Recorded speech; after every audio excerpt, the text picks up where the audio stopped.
So we talked a little bit about economy versus quality. Shocks are very much one of those components. You spend a little more in the beginning, you'll get a better life out of the shock, but you also have the ability to rebuild the shock.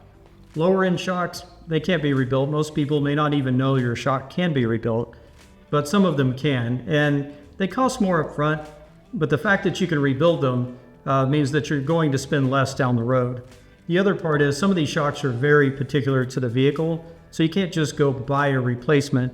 They may have custom valving in them, they may be a custom length, so rebuilding them is really the best way to go. So you're probably wondering, okay, I bought a more expensive shock, I've had it rebuilt. Can I rebuild them multiple times to continue to save money in the long run? Yeah, in most cases you can.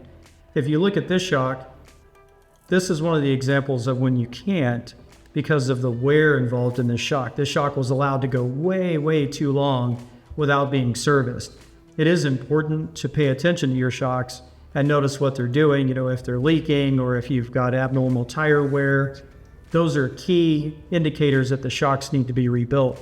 If you get to them in time, it's great. We can go through, reseal them, maybe clean them up a little bit on the inside, and then you have a shock that's fully functional again. If it's allowed to go this far, well, then in that case, it's probably better to buy a new shock. Sometimes you can replace parts, but when the main part of the shock is damaged, then at that point, it's new shock time.